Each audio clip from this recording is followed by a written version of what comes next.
shall meet on that beautiful shore. We shall meet in the sweet by and by. In the sweet by and by.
Amen. Magandang gabi po sa bawat isa sa atin. Purihin ang Panginoon sa kanyang patuloy na katapatan at patuloy na pagsustento sa atin hong bawat isa, hindi lamang sa ating pisikal at material na pangangailangan. And He provides to us our daily bread, our daily sustenance. Pero hindi lang yon, maging sa atin hong mga spiritual na pangangailangan. Siya ang patuloy na gumagabay, nagpapatnubay, kumikilos upang tayo ay hubugin sa wangis ni Kristo. At tayo ay patuloy na nagpe-persevere sa pananampalataya because of the preserving work ng atin hong Panginoon. So we praise and thank God. Salamat sa Diyos, mga kapatiran na kasama natin kayo ng umaga, and also sa ating mga kapatiran na katunghay sa atin via live stream. Welcome po sa Sunday evening service to Jesus Christ Baptist Church. At patuloy dating ipag-pray ho ang atin hong mga kapatiran as part of our announcements and reminders. Let's continue to pray for one another. Hindi yun request, kung hindi yun ay utos sa atin ng Panginoon. Pag-pray natin ang isa't isa Let's always take time that not just in our prayer, hindi lang para ipag-pray yung ating mga sarili at yung ating mga pangangailangan, kundi ilapit din natin ang iba, ang mga kapatiran natin particularly. Pag-pray natin ang Adizas family, particularly si Marcos, and we can really identify sa kalagayan ni Brother Jesnel at ni Sister Marica sapagkat hindi malayo ang agwat ng edad ng aming mga anak. At kakagaling lang din ang aming anak sa karamdaman at ngayon ay si Marcos ay dumadaan sa ganun. So let's pray for them, for God's mercy, hindi lamang sa physical na kalakasan, kung hindi maging sa emosyonal at sa kanila pong mga sa wisdom na kailangan nila sa kay Marcos. And salamat sa Diyos, I was updated kanina ni Brother Jesnel na painam na yung kalagayan ng bata. So pray natin silang mag-asawa and then also yung kanila mga mahal sa buhay na wala pa sa pananampalataya. And also we like to thank God. Nakita ko kanina lang yung ilang mga post ni si Bert Jem, sila ay nakarating ng ligtas sa Pangasinan. So we prayed for their safe trip going there. So patuloy natin ipag-pray yun naman kanilang pag-uwi. At nawa sila ay patuloy na ingatan ng Panginoon. Pray din natin ng Kubol family ng mga nakaraan. Medyo naka-message ko Sister Cecil Kubol, ang kanilang buong pamilya, na doon yung mga mas hindi magandang pakiramdam. So pray natin sila and I hope sila ay nasa mabuti ng kalagayan. And lastly, let's pray for Brother Dave. Alam natin yung kanyang kalagayan, isang karamdaman na walang eksaktong gamot. So pag-pray natin at doon yung napakatinding desisyon na kanyang kinakaharap. It's either tuloy niyo yung Botox na sang-ayon sa kanya, 40,000 ang isang saksak. At ditong nakaraang ginawa sa kanya ay napakaliit ng idinulot na inam sa kanyang kalagayan. Or yun namang isa, DBS, isang operasyon yun, major operation, almost 3 million ang kakailanganin. So pag-pray natin ang wisdom sa kanila and then also provision sa kanila mga pangangailangan. And nawa ay patuloy nating inilalapit sa Panginoon ang ating mga kapatiran. And also, nais nating muling batiin si Jonas, nag-celebrate ng birthday ngayon, and Sister Marica also, happy birthday. Si Brother Alex Virayo, magbe-birthday. Let me just correct yung aking nasabi kanina. Hindi pala birthday ni Brother Alex Virayo, kung hindi birthday ni Sister Connie, September 19, nung namatay si Sister Rose Virayo. So, pag-pray natin ang buong Virayo family patuloy at maging yung kanilang kalusugan. Wednesday, Friday night, meron tayong Time in the Word, and Friday night, 7:15 p.m. meron tayong online prayer meeting at inaasahan ang mga mananampalataya, particularly ang mga kapatiran sa JCBC na makasama natin sa mga gawain po ngayon. So with that, tayo ay dadako sa atin paghahanda sa pagsamba. Tayo ay dadalangin sa Panginoon, hingin natin ang kanyang tulong, lalo na sa ating mga kapatiran na nasa mga bahay-bahay via live stream na nakakasama natin. As I talk with one of our brethren, ang sabi niya ay, Lord, ang dami talagang storbo. Nasa bahay ka, nakikinig ka, pero madaling mahatak ng gawaing bahay. Nadaling doon yung temptation na pagsabayin na ikaw ay nag-uurong at again, napakahirap. So pag-pray natin ang ating mga kapatiran sa bagay na ito, na talagang ito ay maging oras ng pagsamba, panahon na tayo ay sama-samang sasamba sa Panginoon, na hindi manonood lamang kung hindi kasama sa pagsamba sa Diyos. Tayo ay manalangin sa Panginoon.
Let's pray. Panginoong Diyos, sa aming Ama, nagpapasalamat kami sa iyo, sa iyong dakilang kabutihan, sa iyong napakadaming biyaya, sa iyong pag-iingat, sa iyong pagsusustento. Lalo't higit, Panginoon, nagpapasalamat kami sa iyong pagliligtas. Salamat po na kinahabagan mo kami. Salamat po sangayon sa iyong salita, bago pa itatag ang sanlibutan, pinili mo na kami. Salamat po sapagkat sangayon sa iyong salita, na isinugo mo si Jesus upang bayaran ang aming mga kasalanan, upang kami ay magkaroon ng kaligtasan. And Lord, thank you as we have studied kanina pong umaga, na kami, Panginoon, ay binihisan ng katwiran, na ang aming kasalanan ay hindi na ibinibilang sa amin. So, at ito'y napatawad na sa pamamagitan ng aming Panginoong Kristo, at lahat ng ito ay katotohanan nung kami ay sumampalataya sa Ebanghelyo. Salamat po, O Diyos, sa kaligtasan na meron kami. Salamat po, Panginoon, sa iyong katapatan na kami ay iyong niligtas, at hindi mo lamang niligtas, O Diyos, kundi ayon sa iyong salita. Ibinigay mo sa amin ang iyong banal na Espiritu na patuloy na kumikilos sa amin upang kami ay hubugin sa wangis ni Kristo. O Panginoon, tunay, napakadami at patong-patong na pagpapala. Salamat po sa mga bagay na ito, and please help us na lalo pang lumalim, lalo pang matutunan namin, makita namin, ma-appreciate namin ang napakadadakilang mga bagay na ito na iyong ginawa at patuloy na ginagawa sa aming mga buhay bilang mga mananampalataya. At nawa lahat ng ito, Panginoon, ay hindi magdulot ng kayabangan sa aming sarili, kundi, Panginoon, ito'y magdulot ng pagpapakumbaba at lalo magtulak sa amin na purihin ka, sambahin ka, mahalin ka sa napakadaming mga bagay na ito, O Diyos, na iyong pagpapala. Panginoon, ngayon sa daling ito, sa aming pagsamba, tulungan mo kami, bantayan mo kami. Tunay nga na napakadaming maaaring umagaw ng aming pansin. Nawa, O Diyos, wag mangyari na ang nguso lang namin ay malapit sa iyo, ngunit malayo ang puso. Tunay, O Diyos, inaamin namin na kami ay mahina. Tulungan mo kami na ang aming mga puso nga ay aming maitutok na tunay na pagsamba. Sa aming pag-awit ay tunay ngang pag-awit ito ng papuri sa iyo. Sa aming pananalangin, tunay nga itong pakikipag-usap sa iyo. Sa aming pagkakaloob, tunay nga itong pag-aalay sa iyo. At sa aming pakinig ng iyong salita, tunay nga itong pagpapailalim sa otoridad mo. At lahat ng ito ay mauwi sa kapurihan ng pangalan mo. Ito'y dalangin namin sa ngalan ng aming Panginoong Hesukristo.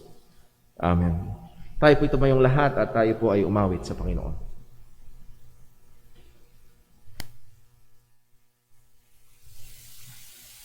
Tayo po umawit. Awitin po natin, "Oh, hail the power of Jesus' name."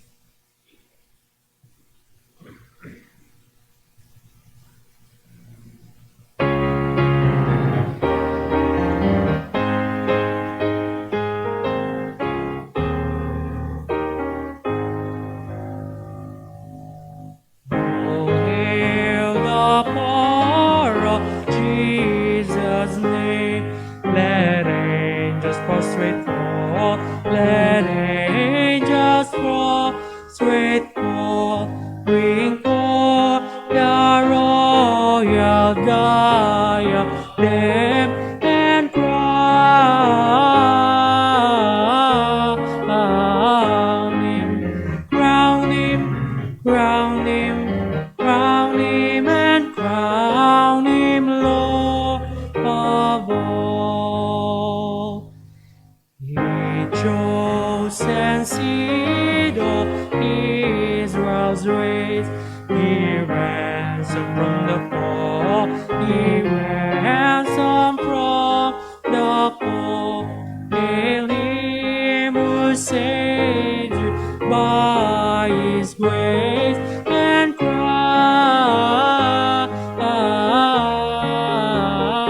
him, crown him, crown him, crown him, and crown him Lord of all.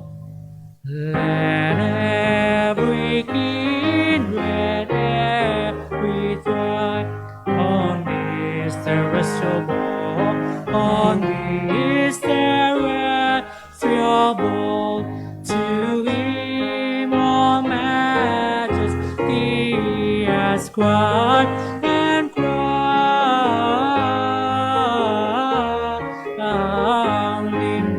crown him, crown him, crown him, and crown him Lord of all.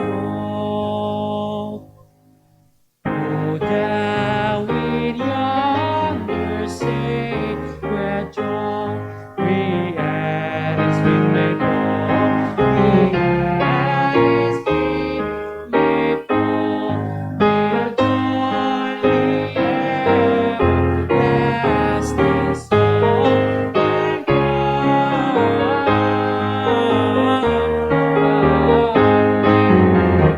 him, crown him, and crown him Lord of all. Matili po tayo nakatayo.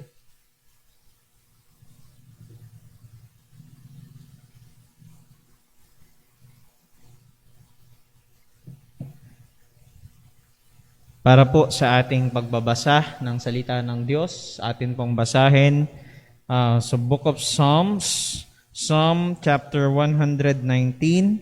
Basahin po natin mula sa verse number 57 hanggang verse number 64. So nariyan na po kayo, sabay-sabay po natin basahin verses 57 hanggang verse number 64 ng Psalm 119. Ready? Read. Thou art my portion, O Lord. I have said that I would keep thy words. I entreated thy favor with my whole heart. Be merciful unto me according to thy word. I thought on my ways and turned my feet unto thy testimonies. I made haste and delayed not to keep thy commandments. The bands of the wicked have robbed me, but I have not forgotten thy law. At midnight I will rise to give thanks unto thee because of thy righteous judgments. I am a companion of all them that fear thee, and of them that keep thy precepts. The earth, O Lord, is full of thy mercy. Teach me thy statutes. Tayo po ay manalangin. Dakila naming Diyos, aming Ama na makapangyarihan sa lahat, ang Diyos na siyang may hawak ng lahat ng bagay na meron sa mundong ito, Panginoon. O Diyos, kami po'y lubos na nagpapasalamat sa iyo. Nagpupuri sa iyo, Panginoon, at niluluwalhati ka namin sa nag-uumapaw ng kabutihan at katapatan mo, Panginoon, awat habag sa aming pong mga buhay sa araw-araw. Tunay nga, Panginoon, na kung bibilangin namin ito, ay kulang ang aming buong buhay para makita ang lahat ng pagpapala mo, Panginoon, sa amin. Lahat ng mga bagay na ginagawa mo, Panginoon. O Diyos, tulungan mo po kami. Gabayan mo po kami, Panginoon, na sa aming pagsamba ay sambahin ka namin para ang nararapat lamang sa iyo, Panginoon. Na maibigay namin, O Diyos, ang kalwalatian na tanging sa iyo lamang, O Diyos. Na patuloy na sa aming pagsamba ay yung pag-ibig namin, Panginoon, na bagamat kami palaging magkukulang, pero nawa, Panginoon, patuloy kaming mag-strive na ibigin ka namin ang buong puso, buong isip, buong lakas ng buong buhay namin, Panginoon. O Diyos, salamat po sa iyong dakilang pag-ibig sa amin, na bagamat napakarami naming mga pagkukulang sa iyo, Panginoon. Una sa lahat, O Diyos, kung meron mang mga pagkukulang, mga kasalanan, Panginoon, sa aming puso, patawarin mo po kami, Panginoon.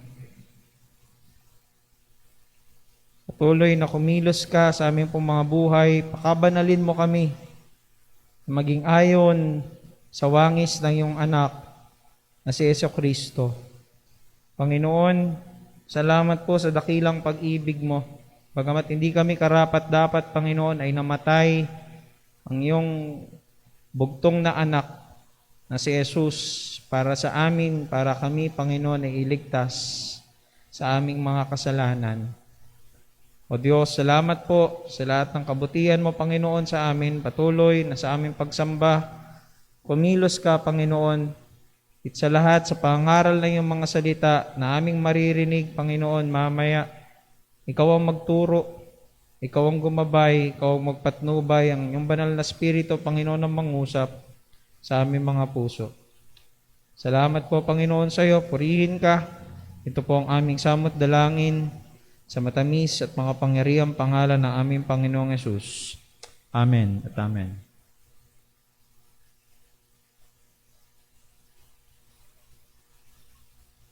Tayo po ulit tumawid sa Panginoon. Awitin po natin At the Cross.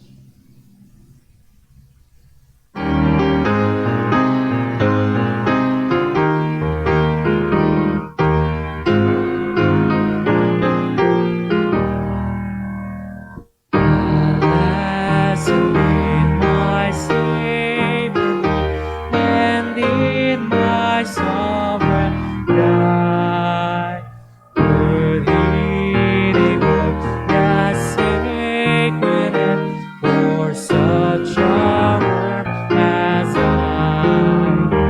At the cross where I first saw the light, and the burden of my heart rolled away. It was there by faith I received my sight, and now I am happy all the way. Was it for Christ that I have done? He grown upon the tree. Amazing grace, He raised Him up, and love beyond degree. At the cross where I first saw the light, and the burden of my heart rolled away. It was there by faith I received my sight, and now I behold today. Well might the sun in darkness come and shine His glories day, when Christ the mighty maker of for man the creature sing. At the cross where I first saw the light, and the burden of my heart rolled away. It was there by faith I received my sight, and now I'm happy all the day. The drops of rain can never bring the depth of love I know. Here, Lord, I give myself away. It's all that I can do. At the cross where I first saw the light, and the burden of my heart rolled away. It was there by faith I received my sight, and now I behold the Matira po tayo nakatayo.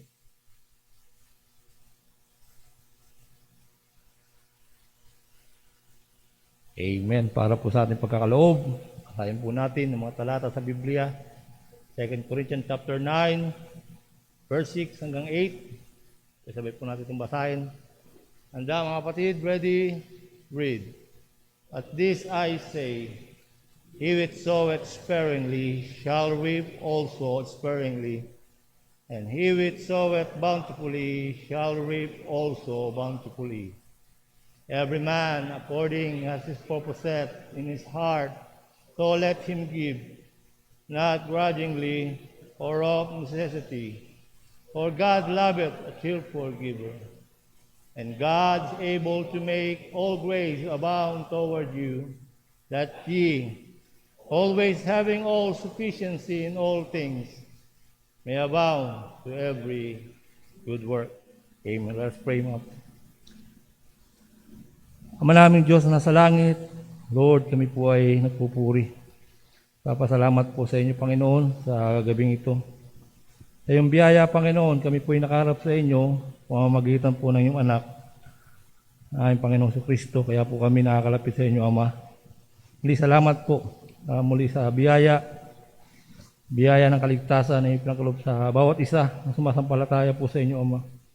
Muli tunay, Ama, na sa libutan ito, Panginoon, ay walang ibang kaligtasan, Ama. Tunay, ang tao ay walang magagawa sa kanyang sarili, pangiligtas niya ang kanyang sarili. Lord, magligtas po kayo, Ama, patuloy. Gamitin niyo, Panginoon, ang iglesyang ito na tunay na ipinangangaral ang iyong salita na may katotohanan, Lord. At sa gabing ito, Ama, kayo po ang maluwalhati namin, lalo na ngayon, Panginoon, sa aming pagkakaloob po may taas. At baguhin niyo po, Panginoon, ang aming mga puso, lalo na sa pagkakaloob na ito, Panginoon, yung iglesia, Panginoon. Tulungan niyo po ang bawat isa, Ama.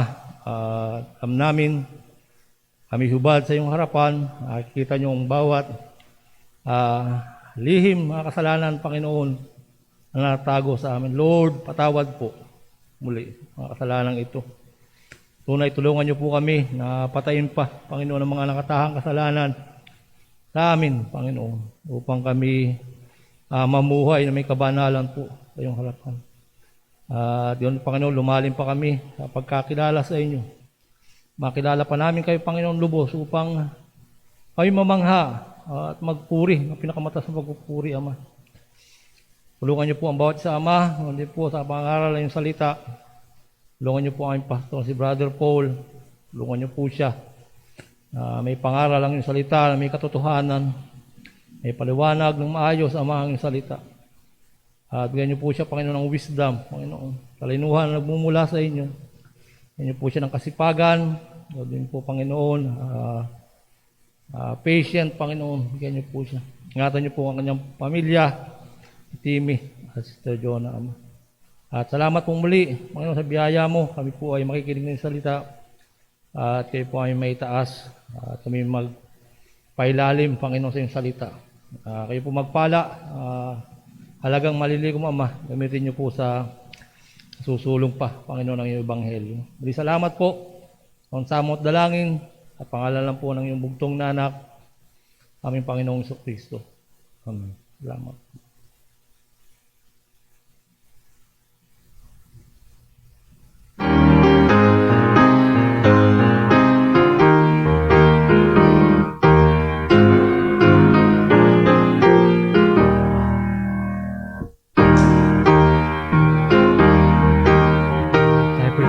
Panginoon, awitin po natin, Holy, Holy, Holy.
Purihin po ang Panginoon, napakagandang awitin.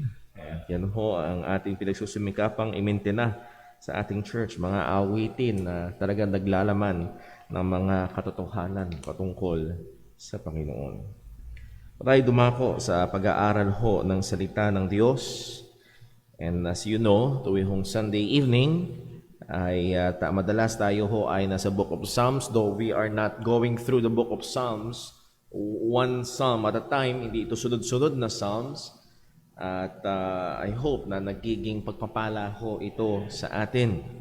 Alam ko ho sa akin bilang una, ang mga katotohanan na atin na pag-aaralan ay malaking biyaya. And then pangalawa, bilang isang mangangaral na iba ang approach sa Book of Psalms kaysa let's say 1 Timothy or Romans.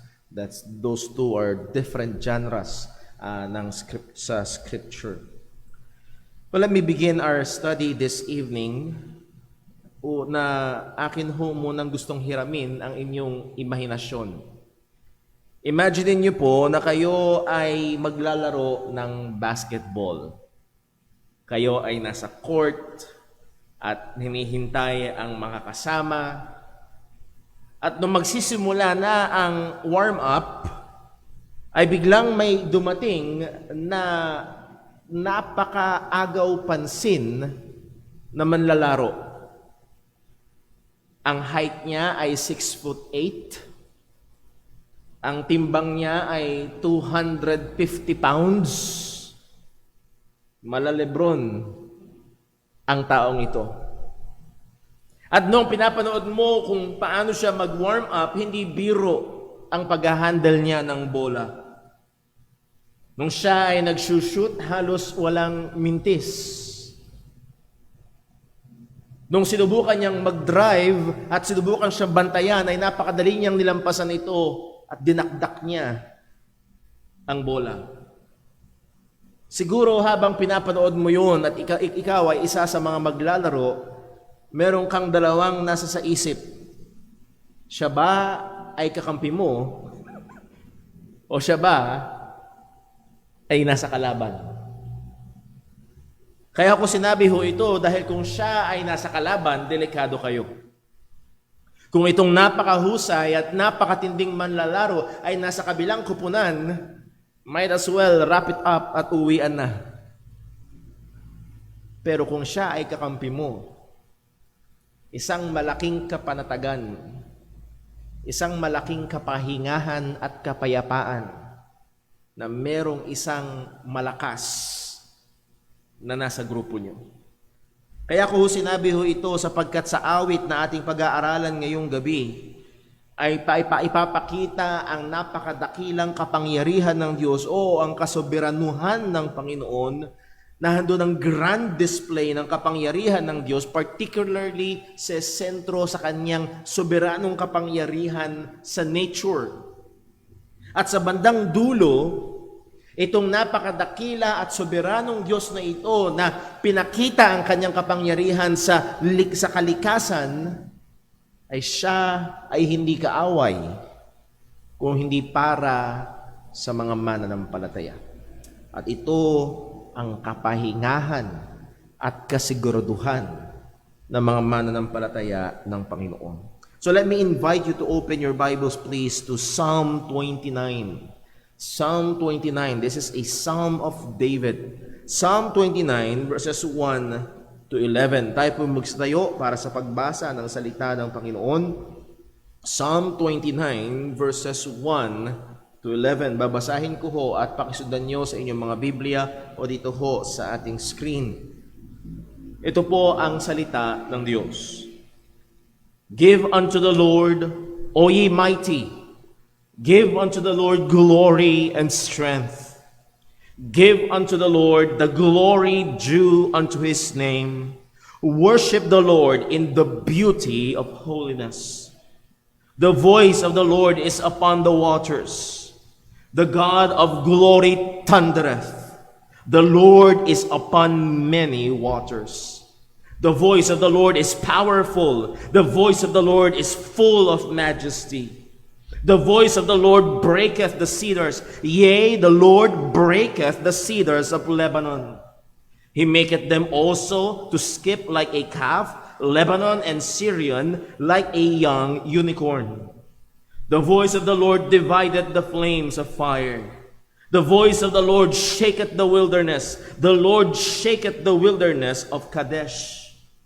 The voice of the Lord maketh the hinds to calve, and discovereth the forest. And in his temple doth everyone speak of his glory. The Lord sitteth upon the flood. Yea, the Lord sitteth king forever. The Lord will give strength unto his people. The Lord will bless his people with peace. Pagpalain po ng Diyos ang pagkabasa ng kanyang mga salita. Let's pray.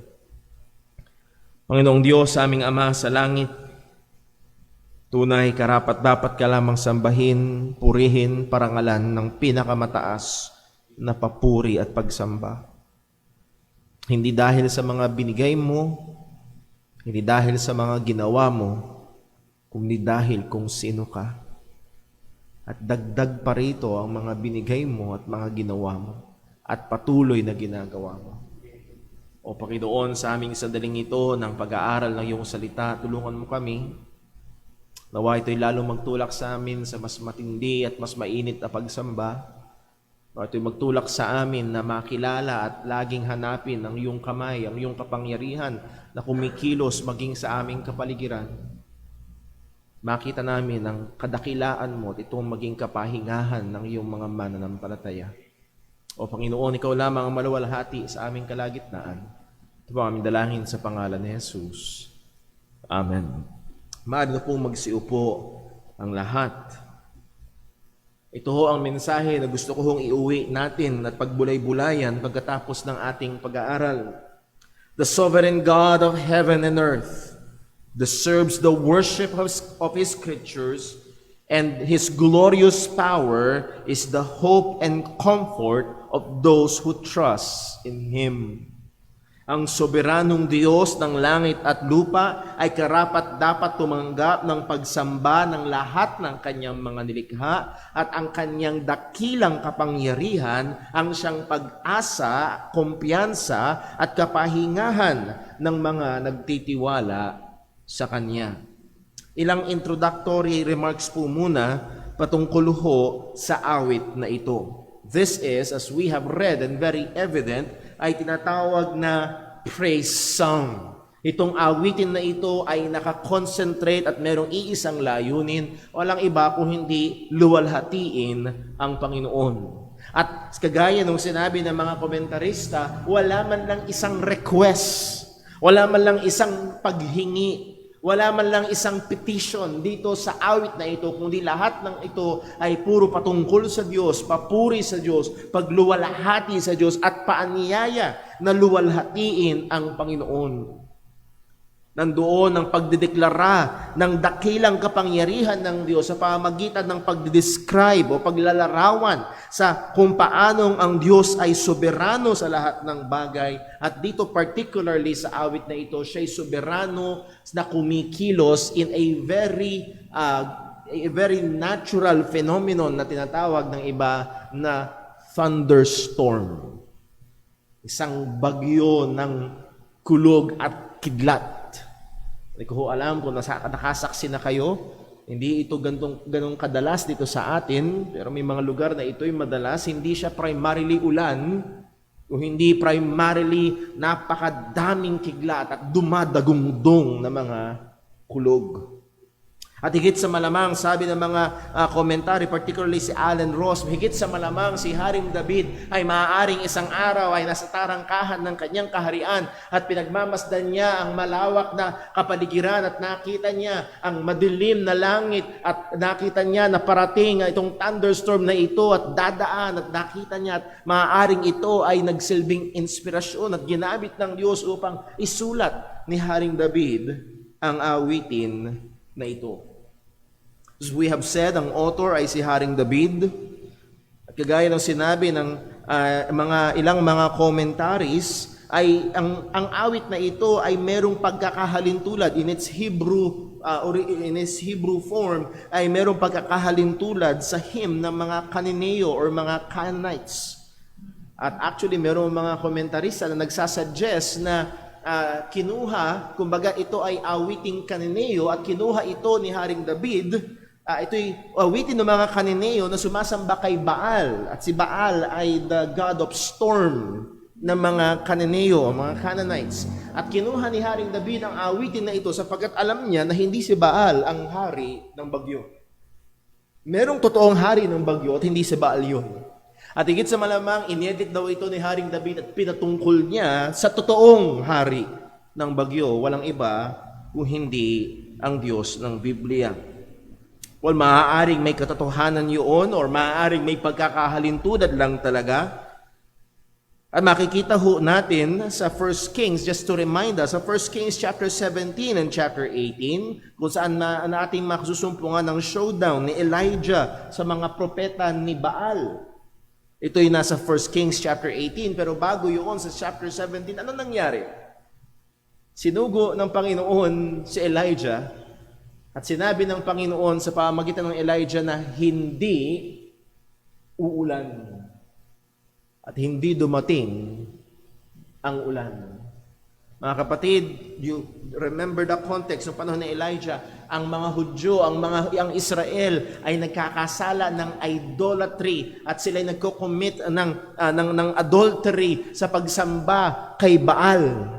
Kaya nga doon sa Mount Carmel, pinapili ni Elijah, kung ang Diyos ang Panginoon, sambahin niyo siya. Kung si Baal ang Panginoon, sambahin niyo siya. At nagkaroon sila ng showdown. Pero sa chapter 17 ng 1 Kings, pinakita na agad ng Diyos, no. Itong si Baal na tinatawag na Diyos ng ulan at ng bagyo, pakita ko kung sino may hawak. Isinara ng Diyos ang langit ng 3 taon. And then pagdating sa chapter 18, nag-contest ang mga 450 propeta ni Baal at si Elijah at pinakita ng Diyos kung sino ang tunay na Panginoon. And then sa bandang dulo ng chapter 18 ng 1 Kings, anong ginawa ng Diyos? Binuksan niya ang langit at dumating ang ulan. Talaga walang isang round man lang nanalo si Baal. It's a landslide victory pagdating sa Panginoon. So ito yung pinapakita nitong awitin na ito, na ang Diyos, ang siyang tunay na Panginoon, ang Diyos ay dakila at makapangyarihan. At ginamit ni Haring David itong kanyang maaaring nasaksihan na thunderstorm nga upang ilarawan kahit papaano ay magkaroon tayo ng pagkaunawa sa dakilang kapangyarihan ng Panginoon. Meron ho tayong 3 punto na pag-aaralan sa awit ho na ito. Una, the call to worship. The call to worship, ang pagtawag sa pagsamba. Pangalawa, the cause of worship. The cause of worship, ang dahilan ng pagsamba. And then pangatlo, the comfort of His worshipers. The comfort of His worshipers. Ang comfort, ang kapahingahan ng mga manambahan ng Panginoon. Una ho muna, nais kong ipaalala sa atin ang katotohanan na ang Diyos ay soberano. Hawak niya ang lahat ng bagay, kontrolado niya ang lahat ng bagay. Sa Psalm 115, malinaw ang sabi ng salita ng Panginoon. Ang sabi ng Psalm 115 ay ito, but our God, verse 3, but our God is in the heavens, He hath done whatsoever He hath pleased. Walang bagay na gustong gawin ng Panginoon na maipagkakait sa Kanya. Ang sabi sa Book of Daniel, walang makakapigil kapag inunat ng Diyos ang kanyang kamay, walang makakapanumbalik nito, walang makakapigil sa Panginoon para gawin ang kanyang gusto at ang kanyang magalingin. Ang Diyos ay soberano. Ephesians chapter 1, ang sabi ng salita ng Diyos na ang Diyos ang siyang nagpapangyari ng lahat ng bagay sang-ayon sa kanyang dakilang kalooban. Ephesians chapter 1, verse number 9, having made known unto us the mystery of His will, according to the good pleasure of His will, good pleasure which He had purposed in Himself, verse 10, that in the dispensation of the fullness of time, verse 11, in whom also we have obtained inheritance, being predestinated according to the purpose of Him who worketh all things after the counsel of His will. God worketh all things after the counsel of His will. Sa Daniel chapter 4, ang lahat ng mga may buhay ay nasa ilalim. Lahat ng may buhay na may katalinuhan ay may nasa ilalim ng kapangyarihan ng Diyos. Kahit ang mga nilalang sa langit at nilalang sa lupa ay nasa ilalim ng kapangyarihan ng Panginoon. Sa Book of Psalms, mababasa, o sa Proverbs, mababasa natin na ultimo yung mga bagay na sa ating mata ay aksidente lang. Ito ay nasa ilalim. Tsansa ba? Tsambahan. Walang iniwan sa flip coin. Nagpitik ka ng coin. Kung anong lalabas doon, ang Diyos ang nagdedetermina. Hindi ito labas sa soberanong kamay ng Panginoon. At isa sa mga malilinaw sa salita ng Diyos, ultimo ang tinatawag nating kalikasan ay nasa ilalim ng kapangyarihan ng Diyos. Sa Psalm 107 verse 25, tingnan lang ho natin. Psalm 107 verse number 25, ang sabi ho ng salita ng Diyos ay ito. For He, that is the Lord, for He commanded and raiseth the stormy wind, which lifteth up the waves thereof. Sino ang nag-uutos para dumating ang bagyo? Sino nag-uutos sa malakas na hangin? Walang iba kung hindi ang Panginoon. Siya ang may hawak nito. Psalm 148 verse 8. Psalm 148 verse 8, ang sabi ng Panginoon, fire and hail, snow and vapors, stormy wind, fulfilling His word. Even fire, itong apoy na binubuga ng bulkan, itong snow, itong mga blizzard na, well, salamat sa Diyos wala dito sa atin, pero dumadaan sa ibang mga bansa, itong vapors and then this stormy wind, these are all fulfilling the words of God. Sila'y sumusunod sa kautusan ng Panginoon. Kamakailan lamang, I believe, it was last month na merong napakatinding bagyo na dumaan sa Amerika. Huwag sana nating isipin na ang Diyos ay nasa langit at nag-aalala ko po, masyadong malakas, anong gagawin ko? O huwag sana nating isipin na ang Panginoon ay walang kapangyarihan at hindi niya kontrolado yung Yolanda na dumaan sa atin. Lahat ng ito ay nasa ilalim ng soberanong kapangyarihan ng Diyos. So tingnan ho natin, balik tayo sa Psalm 129.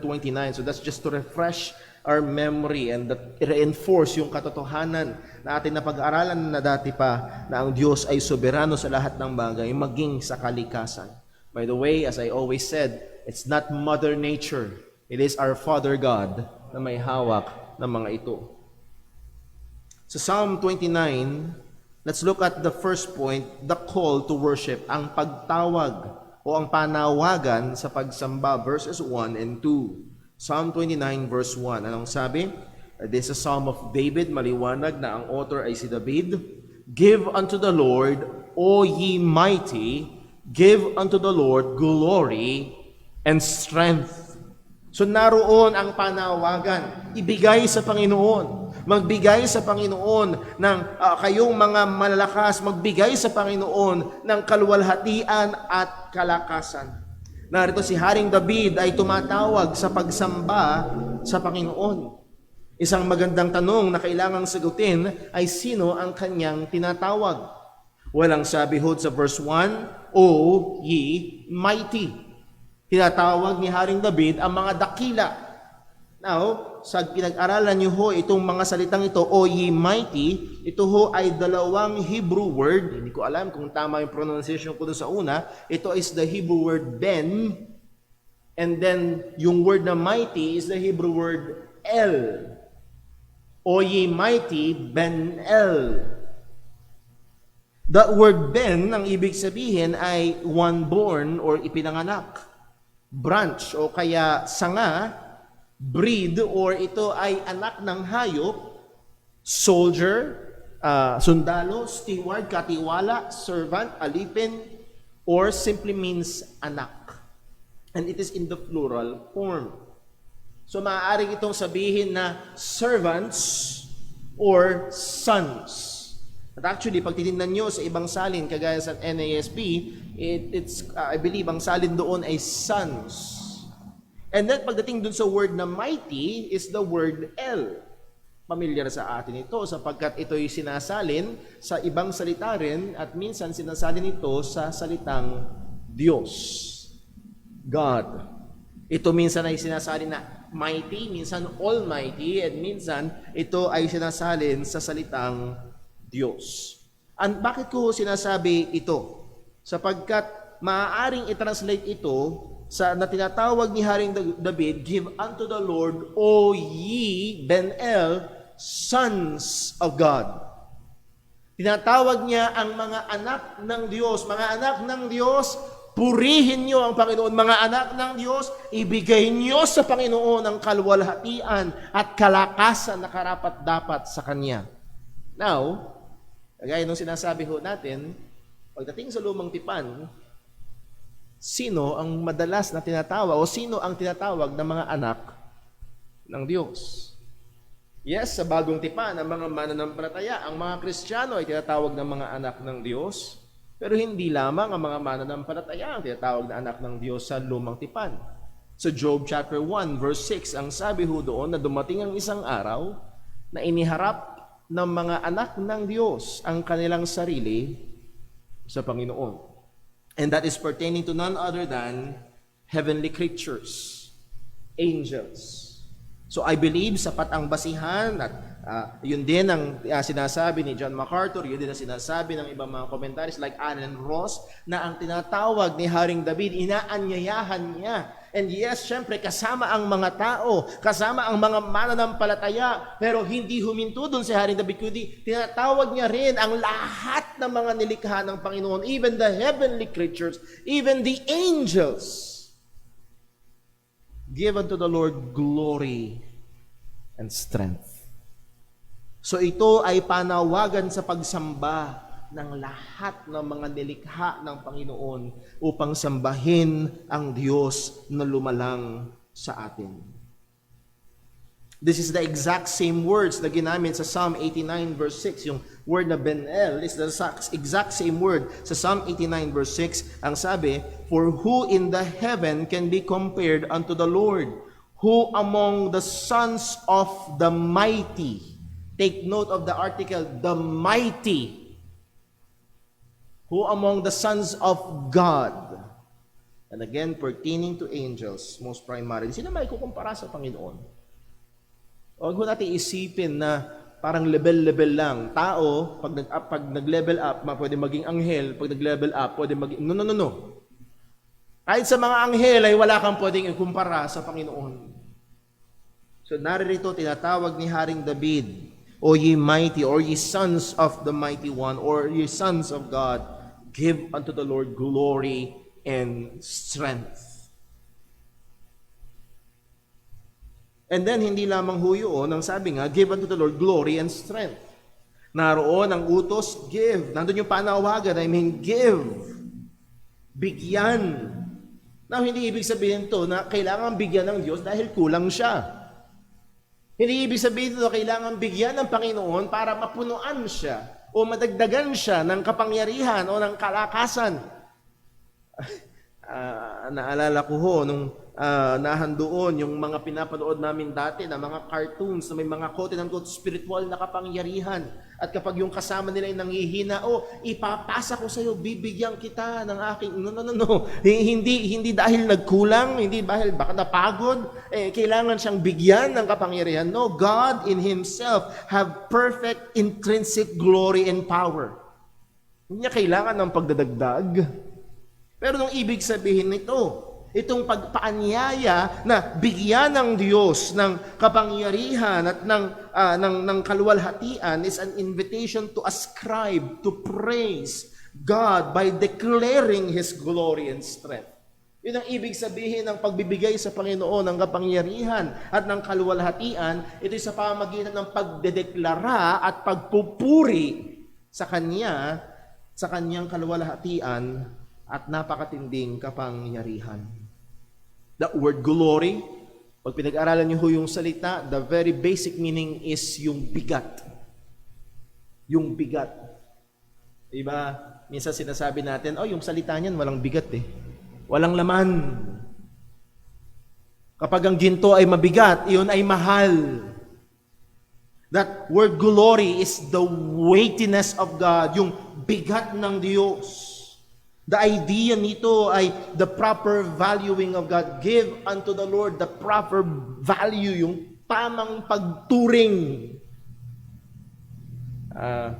Minsan nagbabrowse ako ng ilang mga bagay-bagay sa marketplace ng Facebook at minsan may mga nakapost doon nagsasabi, bawal ang barat. Diba? Baka mamaya yung sasakyan, okay pa naman, ng presyo ay 500,000, tuturingan ng 100,000. Grabe ka naman. Ang baba naman ng turing mo. Hindi naman yun yung tamang value. Yun yung tamang bigat. And that yun yung idea behind that word glory. Give unto the Lord glory and give unto the Lord strength. It refers to His awesome power, yung kanyang kamangha-mangha, kagilagilalas na kapangyarihan. Hindi lamang yung kanyang soberanong otoridad, kung hindi yung His sheer power. Alala niyo yung pag-aaral natin sa pagiging omnipotent ng Panginoon? It's always two sides. Una, He has the authority, and pangalawa, He has the ability, the power, the strength to accomplish His will. Give unto the Lord. Ideklara natin ito. Purihin natin siya na kanyang dakilang kaluwalhatian at kalakasan. Inaanyayahan tayo ng salita ng Diyos. Kasama ng lahat ng sannilikha. Oo, kasama ng mga anghel sa langit na tayo ay sumabay at sumama sa pagpupuri at pagsamba sa Panginoon. Sa verse 2, ang sabi, Psalm 29 verse 2, give unto the Lord the glory due unto His name. Again, that word glory, yung bigat, yung value, at ang sabi, due unto His name. Karapat dapat sa kanyang pangalan. Hindi natin ibibigay sa Panginoon ang isang bagay na hindi karapat dapat. Hindi natin ibibigay sa Panginoon ang isang bagay na dapat para sa atin. Ang ibibigay natin sa Panginoon ay yung bagay na karapat dapat siya. At karapat dapat siya sa lahat ng pagsamba. At saan ito nakabase? Due unto His name. Now, gusto ko mag-ingat tayo dito. Sapagkat maraming mga mananampalataya at maraming mga grupo na tila baga dumudulas na para bang yung pangalan ng Panginoon ay walang iniwan sa abracadabra. Magic word, magic name. No, the name of God stands for who He is. Ito ay tumatayo at nagre-representa sa kanyang kabuuan kung sino siya. Madalas ko nga halimbawa, yung sinasabi sa mga pinikula. Halimbawa, si Fernando po, huwag kang gagawa ng anuman na ikakatunis ng ating pangalan. Bakit huwag gagawa ng anuman na ikakadungis ng pangalan? Dahil yung pangalan ay nagre-representa ng buong pagkatao. At kung ihihiyain ng pangalan, hihiyain ng buong pagkatao. And that's also the same with the Lord. God's name represents who He is. Sa kanyang lahat ng perpektong katangian at perpekto na mga attributes. Give unto the Lord glory due unto His name. And then, worship the Lord in the beauty of holiness. Sa akin hong paghahanda at pagbabasa, merong isang interpretasyon dito na ang sabi, worship the Lord in the beauty of holiness, na ang sinasabi ng mga komentary, sinasabi ng ilang mga commentaries, yung holiness ay pumapatungkol hindi particularly sa Panginoon, kung hindi sa mga mananampalataya at sa mga mananambahan, at dapat yung mga mananambahan ay haharap sa Diyos ng may kabanalan. Well, that is minor sa interpretation. Ang karamihan ng mga nag-iinterpreta o mga komentary sa Biblia, ito ay pumapatungkol sa kabanalan ng Panginoon. Sa kagandahan ng kabanalan ng Panginoon. Worship the Lord in the beauty of His holiness. To consider and meditate upon the utter uniqueness and separateness of God. Alala niyo yung pag-aaral natin sa Sunday School 2 weeks ago? The aseity of God. nagbubukod tangi sa Panginoon. I believe si Cornelius Vantila nagsabi, there is God and there is everything else. Everything else is not God. And God is separate from everything else. Ganun ka-unique ang Panginoon. Malayong malayo sa sinasabi ng mga Mormons na what man is, God was, what God is, man can be. No, hindi leveled up na tao lamang ang Diyos. Malayo, wala siyang simula, hindi siya nakadepende sa kahit na ano o kahit na sino. The utter separateness ng Panginoon, the utter uniqueness ng ating Diyos. At hindi lang yung kanyang pagiging kakaiba, doon yung kanyang pagiging mabuti, His moral goodness. Napakaganda nito. Yes, maaaring sa mundo ang kabanalan ay pangit. Maaaring sa mundo ang kabanalan ay tinatawanan. Pero ang mga mananampalataya ay haharap at sasamba sa Diyos. At kailangan nating bigyang konsiderasyon ang napakagandang kabanalan ng Panginoon. Isang magandang challenge patungkol sa mga katotohanan na ito ay ikonsidera natin ang katotohanan na pag tayo ay sumasamba sa Panginoon, ay dinedeklara natin, binibigay natin sa Kanya sa pamamagitan ng pagdedeklara natin ang Kanyang mga kaluwalhatian at Kanyang mga kaperpektuhan at pinupuri natin siya sa Kanyang kapangyarihan kung sino siya at tayo ay nagluluwalhati sa Kanya dahil sa Kanyang ganda ng kabanalan. That means, ang primary consideration natin sa pagsamba ay hindi tayo, kundi ang Diyos. Ang primary consideration sa pagsamba ay hindi yung indak ng musika, kung hindi ang Diyos. Ang primary consideration sa pagsamba ay hindi yung natanggap natin mula sa Diyos, kung hindi kung sino siya. Give unto the Lord glory and strength. Worship the Lord in the beauty of holiness. And then pangalawa, ating isipin ang katotohanan na pag tayo ay sumasamba sa Panginoon, pag tayo ay nagluluwalhati sa Diyos, pag tayo ay umaawit sa Panginoon, we are joining the heavenly hosts. Pinangaral sa atin ng Isaiah chapter 6 na kung saan doon sa langit walang katapusan na nagdedeklara ang mga anghel, Holy, Holy, Holy! And just this evening, we sang with them. We join in worship. Sabi nga ho ng isang mangangaral, ang pagsamba natin dito sa lupa ay practice para sa walang hanggang pagsamba sa langit. So practice well. Napakagandang isipin na alam niyo yung ibang matatayog na mga tao tumitira sa mga exclusive na mga lugar at ayaw nila na sila istorbohin. Pero narito ang pinakamataas na Diyos. Inaanyayahan tayo na siya ay sambahin. The call to worship. Number 2, let us consider the cause of worship. Primarily sa context na ito, ng awit na ito, itong nagdulot kay Haring David para tawagin ang mga anghel, para tawagin ang mga mananampalataya sa pagsamba sa Panginoon. At ito'y makikita natin in verses 3 to verse 9. The cause of worship. Narito si Haring David ay ginamit niya ang natural phenomenon, as we have said, na maaaring ilustrasyon ng dakilang kapangyarihan ng Panginoon. Walang iba kung hindi itong dakilang thunderstorm. Maaari ho nating hatiin ito sa tatlo. Una, the start of the storm. Pangalawa, the raging of the storm. And then pangatlo, the dying down of the storm. Yung simula ng bagyo, yung katindihan ng bagyo, at yung paghupa nitong bagyong ito. So una, tingnan natin the start of the storm, verses 3 and 4. Ang sabi ni Haring David, the voice of the Lord is upon the waters, the God of glory thundereth. Just meditate on that for a while. The God of glory thundereth. Pag si Timmy ho, tinanong nyo, Timmy, anong sabi ng thunder? Sasabihin Timmy, may ganun pa siya.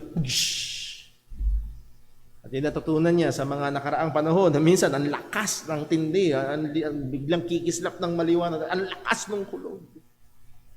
May mga pagkakataon na nahandyan pa yung mga pamangkin ng aking misis, pag kumidlat, pag lumiwanag, ay kanya-kanyang dapa, kanya-kanyang tago, at pagdating ng pagdagundong ng kulog, mas nakakatakot yung kidlat. Hindi ka tatamaan ng kulog, pero pag tinamaan ka ng kidlat. Nevertheless, ang punto ho ay ito, napakatindi. At ginamit ni Haring David, at sabi nga, at suggested nga ni Allen Ross, higit sa malamang, si Haring David ay nakatingin sa malayo at pinagmamasdan niya itong majestic na tanawin sa kanyang harapan. The voice of the Lord is upon the waters, the glory of God, the God of glory thundereth, the Lord is upon many waters. So narito ang pag-uulit-ulit. He is upon the waters. Ang sabi ni Allen Ross, it's either the water in the sea or the water above the sea. The Lord is there. Saan nabubuo ang bagyo? Hindi sa ibabaw ng lupa. Saan nabubuo ang bagyo? Sa dagat. At yung tubig doon sa dagat, pag nag-evaporated with all the mechanics na kasama dito, ay nabubuo ang bagyo. At ang Diyos, ang sabi ng Biblia, ang Diyos ay nandoon. Para makuha niyo ng kaunti, ang gusto kong ipahiwatig.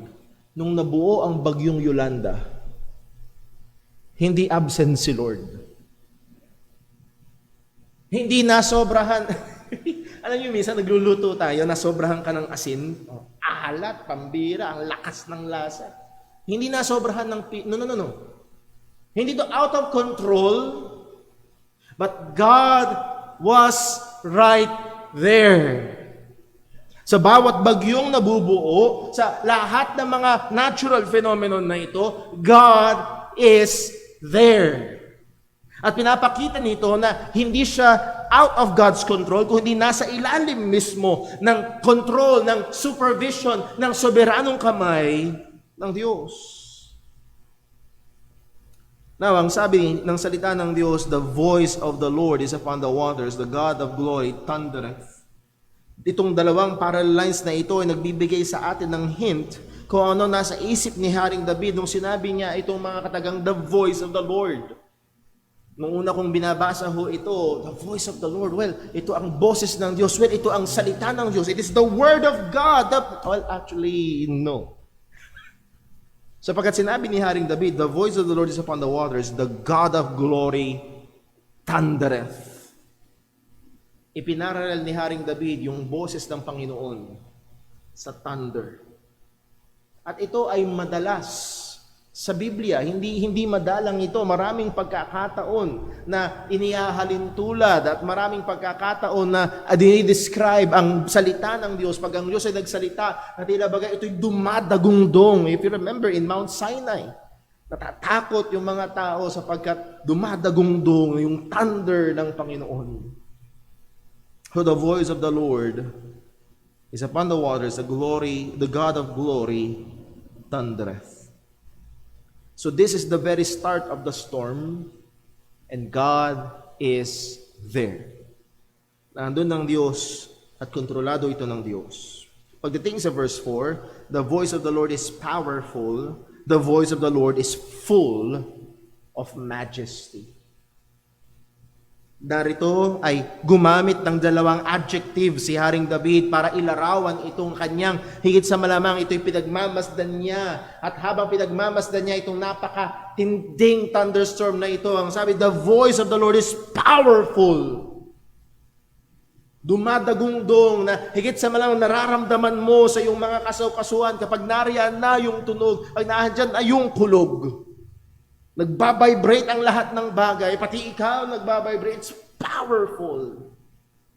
Alam natin na kulang ito para ilarawan ang kapangyarihan ng Diyos, pero ginamit na Apostol Pablo ang isang napakadakilang bagay na ito na kanyang nakikita. And not only that, the voice of the Lord is full of majesty. Naalala ko ho, nung ako'y nasa Pampanga, tinawag ko ang isang young people, isa yun sa mga rare na pagkakataon na nakapagmasid kami ng thunderstorm.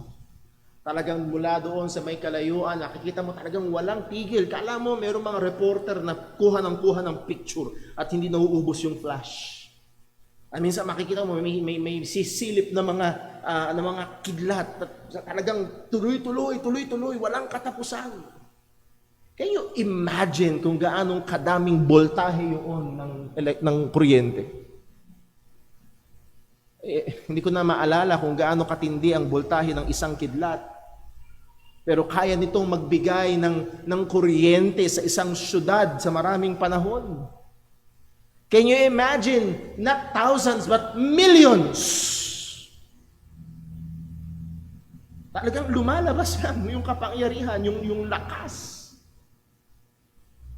At kamangha-mangha, napaka-majestic. The voice of the Lord is full of majesty. Yes, ang kapangyarihan na ito'y napakatindi at oo, maaaring nakakatakot. Pero habang pinagmamasdan mo ang gawa na ito ng Diyos, ito'y kamangha-mangha at kagilagilalas. Ang ganda, napakatindi ng kapangyarihan at napakatindi ng karilagan ng kapangyarihan ng Diyos. So that is the start of the storm. And then, verses 5 to 7, we see the raging. Maaaring natin sabihin, ang pananalasa ng bagyo na ito. Verses 5 to 7. Verse 5, the voice of the Lord breaketh the cedars, yea, the Lord breaketh the cedars of Lebanon. Ito ay very poetic way na pinapakita ang effect ng thunderstorm na ito na sumisimbolo sa dakilang kapangyarihan ng Diyos at sa kanyang pagiging soberano. The forest of cedars ang siyang pinagyayabang ng Lebanon. Itong lugar na ito na may napakagandang kagubatan at itong mga cedars na ito ay napakatataas na mga puno, napakalalaking mga puno, napakatitibay na mga puno at ito ang pinanggagalingan ng panggawa nila ng mga gusali at ito ay madalas sa pinanggagalingan ng mga kagamitan nila sa pandigma. So, meron silang resources. At ito ay pinagyayabang, ito ay source ng kapangyarihan, itong bansang ito na Lebanon. Pero ang sabi ng salita ng Panginoon, this forest of cedars, ang sabi, the Lord breaketh the cedars. Ginigiba niya, winawasak niya, binabali niya. Hindi lang yon, the Lord breaketh the cedars of Lebanon. Inulit pa at binigyan ng diin dun sa pangalawa. At ang ibig sabihin noon ay tuloy-tuloy kanyang sinira at patuloy na sinisira. Itong mga cedars ng Lebanon, itong pride nitong paghanong bansa na ito, itong mga bansang ito na sumasamba kay Baal, the Lord breaketh the cedars of Lebanon. The pride and strength of this country na nire-representa ng mga punong ito sa harapan ng Diyos ay walang kapangyarihan at walang magagawa. Again, alam ho natin ang ating bansa ay gumadanas ng pagbubuli. Isang malaking bansa. At pag tinignan natin, wow, ang tindi ng resources. Ang dami ng kapangyarihan, ang tindi ng militar ng bansang ito na nambubuli sa atin. Pero pag iniharap mo sa Panginoon, wala itong saysay. Wala itong banta sa Diyos. At kung luluubin ng Panginoon, napakadaling babagsak. Then verse 6 ang sabi, He maketh them also to skip like calf, Lebanon and Sirion like a young unicorn. Now, let me just state agad na hindi proof text ito na totoo ang little ponies. May unicorn! No? A simple word study, yung word na unicorn dyan is pertaining to bulls or ox. Mga toro. Mga toro, at higit sa malamang yung mga bison. So naroon, ang sabi ng salita ng Panginoon, He maketh God's, yung voice ng Panginoon, itong thundering ng Panginoon, He maketh them skip like calf. Pinayayanig sila, pinalulundag sila, kagaya ng mga kambing, hindi kambing, kagaya ng mga baka.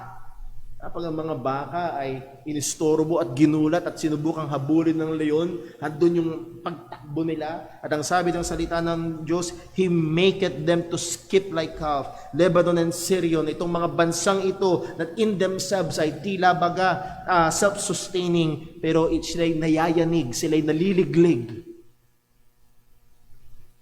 sa harapan ng kapangyarihan ng Panginoon. These two pagan nations, they tremble, they quake before the mighty sovereign power of God. It may suggest earthquakes, pero hindi ko alam na nagdudulot ng earthquake ang thunderstorm. It may also suggest landslides, pero nandoon ang pagyanig, nandoon ang pinapakita nito is before God's power, walang magagawa ang mga nasyon na ito. And then verse number 7, ang sabi ni Haring David, the voice of the Lord divided the flames of fire. Una kong binabasa ito, ano yun? Hinahati niya ang apoy ng apoy. Well, nakatulong sa akin si Alan Ross na ang kanyang suggestion, it might be referring to a lightning, yung kidlat na hindi lang basta isa, kung hindi nahating kidlat. At maaaring ito'y tumama sa lupa, at maaaring ito'y nagdulot ng apoy. Maaaring ito'y nagdulot ng forest fire. Again, ito ay kontrolado ng Panginoon. Noong mga nakaraang buwan, yung aking hungkuya ay nag-send ng picture sa amin. Kinuha niya ng picture yung araw at mamula-mula ang kalangitan doon sa kanila sa California. Mamula-mula at malabo. Bakit? Dahil sa usok ng napakadaming nasusunog na puno. May forest fire. At meron mga pagkakataon na mga forest fire hindi dulot ng tao, kundi dulot ng kidlat na tumama sa kagubatan at magsisimula ang sunog.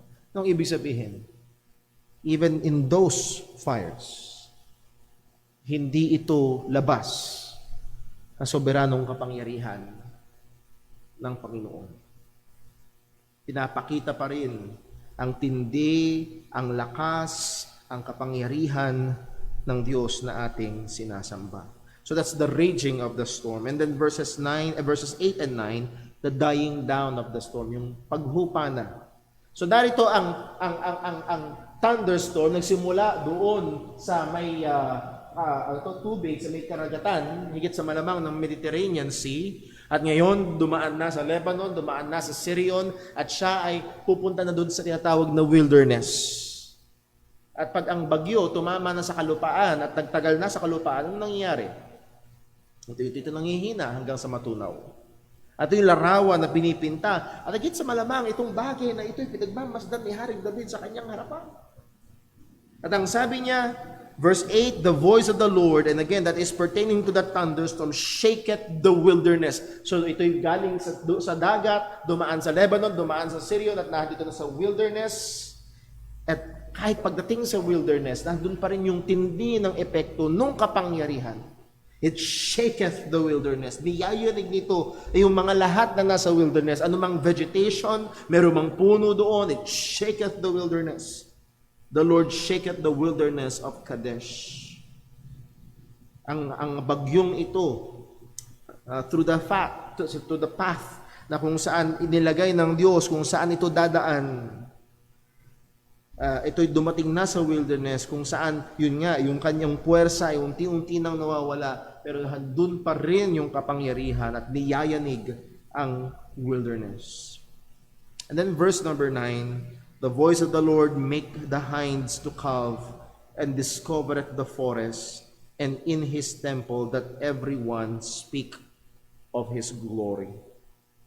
Itong again, the voice of the Lord pertaining to that thunderstorm, make it the hinds to calve. Anong hinds to calve? Makakatulong sa atin ang translation ng ESV. Ang sabi ng ESV, it makes the deer give birth. Itong tindi ng thunderstorm, itong buntis na deer ay higit sa malamang, sabi ng ilang komentar, higit sa malamang napaanak ng wala sa oras. Sa tindi ng pagyanig, sa tindi ng puwersa ng kapangyarihan ng Diyos, it make it the hinds to calve. It forces yung deer na mga anak. And ang sabi, and discovered the forest. Ano yung sabihin ng discovered the forest? Na ang ibig sabihin, it strips the forest bare. Na itong storm na ito, kapag dumaan doon sa kagubatan at pag dumaan doon sa mga bagay na sa wilderness, nililiglig at ito ay nahuhubaran sa lakas ng hangin, sa lakas ng devastation na daladala ng thunderstorm na ito. At habang pinagmamasdan ito ni Haring David, napakalakas. Napakatindi. At oo, pag tinignan natin, may pinsalang idinudulot. Pero ang sabi ni Haring David, and in his temple that everyone speak of his glory.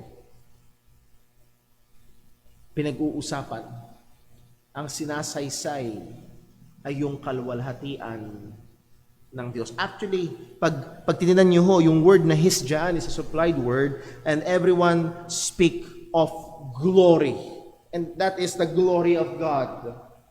Na ang mga mananampalataya ng Panginoon, kapag pinagmasdan ang natural phenomenon na ito, hindi nila sinasabing, well, ang tindi ng evaporation, ang tindi ng condensation, at dahil doon, nagkaroon ng matinding bagyo, at ang bagyo na ito ay na-encounter niya iba't ibang mga low pressure, kung ano-ano mang mga pressure na yan, at naging napakalakas, and it's all but natural. Minsan nag-uusap kami ni kung naalala mo yun, Brother Daryl, madalas sa pagkatuto natin sa siyensya, nawawala ang pagkamangha. Ang sabi ng salita ng Diyos, habang pinagmamasdan ito ng mga nasa templo, ng mga mananampalataya ng Panginoon, they speak of His glory. Mawala sa atin. Yes, pag-aralan ng siyensya. Yes, pag-aralan natin at mamangha tayo sa kaluwalhatian ng Diyos kung paano niya ginagawa ang mga bagay na ito. Hindi ibig sabihin na natuto ng siyensya and science explained away God. Actually, yun ang paratang. Kaya daw nung unang panahon, ang mga tao ay masyadong spiritual, masyadong makarelihiyon, masyadong makadiyos, dahil hindi lang nila kayang ipaliwanag ang mga nangyayari. Kapag ang isang tao ay nanginginiga, inaalihan ng masamang espiritu, hindi kasi nila alam ang epilepsy. Yun ang binabato. At pagdating sa bundok, nagagalit ang Diyos kasi hindi nila alam yung pressure na namumuo sa magma sa ilalim. At seemingly, itong mga siyensyang ito ay nag-explain away sa kapangyarihan at pagkilos at kaluwalhatian ng Diyos. It should not be pagdating sa ating mga mananampalataya. Na patuloy nating makita at patuloy nating ipahayag at patuloy tayong mamangha sa kaluwalhatian ng Diyos as we view itong mga napakadalakilang bagay na Kanyang nilikha. So isang magandang hamon sa atin bilang mga mananampalataya. Yes, pursue science, but never lose the sight of God's glory. Huwag mawala ang ating pagtingin sa kaluwalhatian ng Panginoon sa lahat ng ito. And then lastly, pag-aralan natin ang panghuling punto. Lastly, the comfort of His worshipers. So, nahandun sa templo, handun yung mga mananambahan ng Panginoon, at nahandoon, pinagmamasdan nila napakadakilang display na ito ng kapangyarihan ng Diyos, and they speak of God's glory. At ang sabi sa verse 10, the Lord sits enthroned over the flood. The Lord sits enthroned as King forever. At nagkakaisa ang mga komentary, itong word na flood na ito ay minsan lang dalawang beses lang ginamit sa Bible. Una ay dito sa Psalm 29 verse 10, and then ang isa pang panahon na kasantoy ginamit, alam niyo kung saan? Nung panahon ng Noah na bumaha. Kung namamangha ka sa thunderstorm na ito, consider the 40 days and 40 nights na umulan ng walang tigil. Consider itong dilubyo nung panahon ni Noah. Kung sa simula ng thunderstorm na ito, ang Diyos ay nakaupo sa tubig. Itong dilubyo nung panahon ni Noah, na kung saan ang lahat ay namatay, liban lang sa 8 tao at yung mga hayop na nilagay ng Diyos doon sa loob ng arko. Ang sabi ng salita ng Diyos, the Lord sits enthroned over the flood. Hindi siya nakaupo at naglulupasay doon sa sahig at hindi niya malaman kung anong gagawin. Siya ay nakaupo sa trono, siya ay nasa otoridad, siya ang may hawak, siya ang nagko-control at bawat patak ng ulan ng 40 gabi at 40 araw na yon ay kontrolado ng Diyos. I dare say na walang patak na sumobra at walang patak na kumulang. Hindi lang ho yun ang sabi, the Lord sits enthroned as King forever. Siya ang hari magpakailanman. Siya ang nakaupo sa trono magpakailanman. Hindi lang pagdating sa bagyo, hindi lang pagdating sa baha, kundi sa lahat ng bagay. Ito ay kinikilala ng mga mananampalataya, ng mga mananambahan ng Panginoon. And then verse 11, this is the comfort of God's worshipers. May the Lord give strength to His people. May the Lord bless His people with peace. Alam niyo, merong mga taong makapangyarihan. Sabi nga ho, power corrupts, absolute power corrupts absolutely. At merong mga tao na may matinding kapangyarihan at wala silang kontrol sa kapangyarihan nila at ginagamit nila yung kapangyarihan nila para manakit at buminsala sa iba. Mga kapatid, nais ko makita ho natin itong Diyos na ito na nakaupo, nakaluklok sa trono at napakatindi ng lakas at ng kapangyarihan. Ang sabi, may the Lord give strength to His people. Nagbibigay siya ng lakas sa kanyang mga tao. Nagbibigay siya ng lakas sa kanyang mga mananampalataya. Kanina ho, nagsimula tayo sa atin hong pangangaral. Imagine niyo ang isang basketballista, ganung kataas, ganung kalaki, ganung kahusay. At isa sa mga katangian, hindi ako fan masyado ni LeBron James, pero isa sa mga katangian niya, siya ay distributor ng bola. Pinapahusay niya yung kanyang mga teammates sa pamamagitan ng magandang pagpapasa, pagseset ng plays. Maaaring ganun siya kahusay, ganun siya kalakas. Pero itong lakas na ito, ang sabi ng salita ng Diyos, He gives to His people. Hindi ito ginagamit para parusahan, hindi ito ginagamit para maging sadista at wasakin ang kanyang mga mananampalataya. No, ginagamit ito ng Diyos para bigyang lakas ang kanyang mga mananampalataya. At ang sabi, may the Lord bless His people with peace. Itong dumadagundong sa lakas, itong walang hanggan ang kapangyarihan at soberanong Diyos ay hindi kalaban o hindi kakampi o anong kapayapaan ang idudulot nito.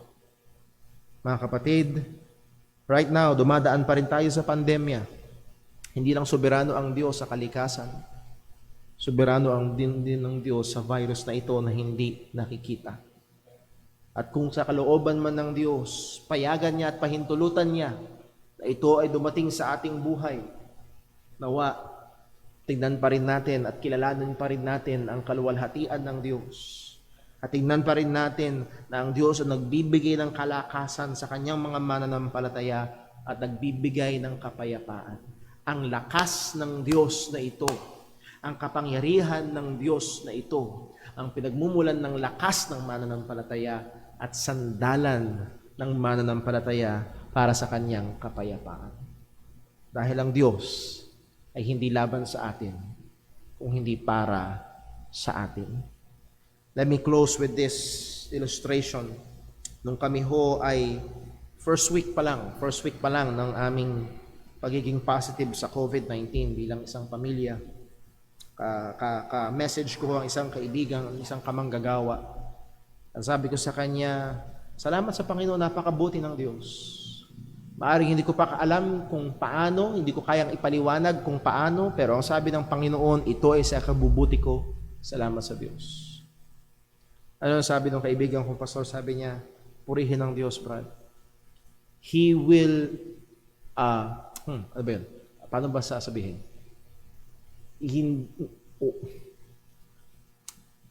Gagawin niya ang lahat para hubugin ka sa wangis ni Kristo. Itong kapangyarihan ng Diyos na ito na soberano ay siya ring kapangyarihan na kumikilos sa atin upang hubugin tayo sa wangis ni Kristo.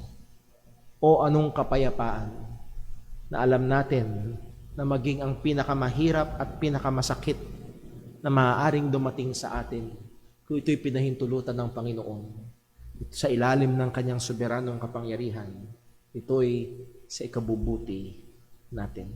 Nawa, ito'y patuloy na magdulot sa atin na mamangha sa Panginoon. Ito'y patuloy na magtulak sa atin na sumamba sa Panginoon. Na ibigay natin sa Panginoon ang karapat-dapat na papuri sa kanyang pangalan at sambahin natin siya sa kagandahan ng kanyang kabanalan. Let's pray. Panginoon naming Diyos, aming Ama sa langit, salamat po sa paalala ng iyong salita na maging ang mga puwersa na labas sa kontrol naming mga tao ay hindi labas sa kapangyarihan mo. Salamat po, Panginoon, na maging ang pinakamatinding trahedya na nangyari sa history ng sanlibutan, ang baha ng panahon ni Noah. Ikaw pa rin ang Diyos na nakaupo sa trono at may hawak at kontrolado mo ang lahat ng iyon.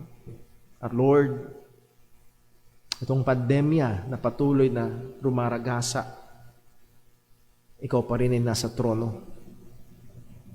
At ito pa rin, Panginoon, ay nasa ilalim ng iyong soberanong kapangyarihan. Panginoon, ano man ang dumadating sa aming buhay, alam namin na hindi ito labas sa iyong soberanong kalooban at kapangyarihan. Lord, nawa, gaya ng amin na pag-aralan, tulungan mo kami na huwag mawala ang pagkamangha as we learn science. Habang natututunan namin kung paano ipaliwanag kung paano nangyayari ang mga bagay-bagay. Tulungan mo kami na huwag mawala ang pagkamangha namin sa iyo na nagdisenyo at patuloy na gumagawa sa lahat ng mga bagay na ito. At lalo ito magtulak sa amin ng pagpupuri, lalo ito magtulak sa amin sa pagsamba at pagkamangha sa iyo, O Diyos. At Panginoon, kagaya ng aming huling na pag-aralan, ikaw na napakadakila, ikaw na napakamakapangyarihan, ay hindi laban kung hindi para sa iyong mga mananampalataya. Ikaw ang nagbibigay ng lakas at sa iyo nang gagaling ang kapayapaan ng mga mananampalataya mo. Salamat, O Diyos. Ito'y patuloy namang magbigay comfort at kapahingahan, lalo na sa iyong mga anak na dumaraan sa mga mahihirap na kalagayan. Lord, gamitin mong patuloy ang awit na ito. Patuloy kaming itulak nito sa pagsamba at pagpupuri sa iyo. Ingatan mo kami sa buong linggo na ito na aming kaharap. Nawa sa araw-araw ay mapuri ka namin, mapasalamatan ka namin, at may bigay namin ang pagsamba na karapat-dapat sa iyong pangalan. Ito po ang aming dalangin sa pangalan ni Jesus. Amen. Tayo po mustayo at ating pong awitin ang ating pangwakas na awit.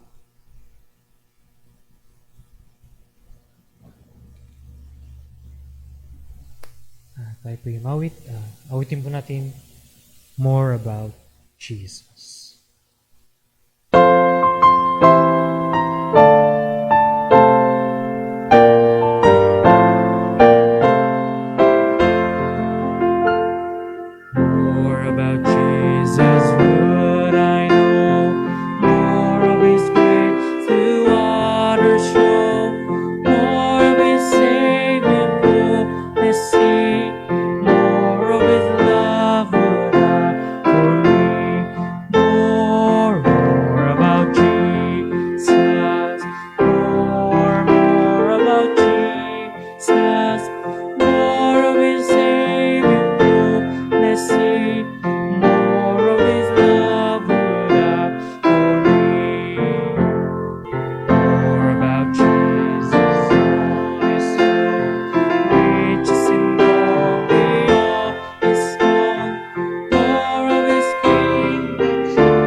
Purihin po ang Panginoon at mga kapatid, let me encourage each and every one of us, maging ang ating mga kapatiran na katunghay sa ating live stream. Sa ating mga napag-aralan, kanina sa Sunday School, ang doktrina patungkol sa ating Panginoong Jesucristo, ang napag-aralan natin sa ating worship service kayo ng umaga, ang dakilang kaligtasan na ginawa ng Diyos. At ngayong gabi, at nagkaroon tayo ng sulyak sa kapangyarihan at kaluwalhatian ng Diyos. Let me encourage each and every one of us na all throughout this week, balikan natin yung mga talata na ating napag-aralan. Pagbulay-bulayan natin ang mga katotohanan. At nawa patuloy itong magtulak sa atin sa mas banal na pamumuhay at mas tapat na paglilingkod sa Panginoon at pagsamba sa Kanya. Ingatan nawa tayo ng Diyos, patuloy tayong gamitin niya bilang instrumento ng katwiran, patuloy tayong maging asin at liwanag sa mundong ito.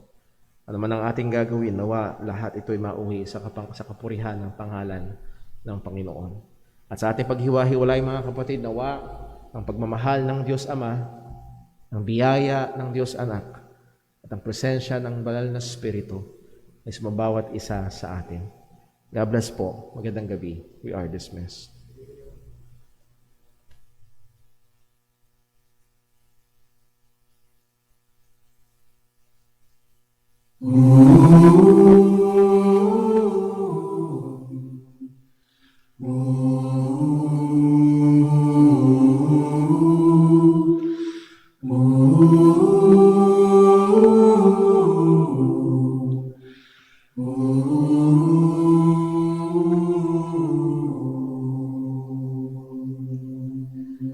What fear can overtake my vision? What doubt can overcome my faith? What strife can silence all my singing? Lord, your wounds have paid my ransom. What thief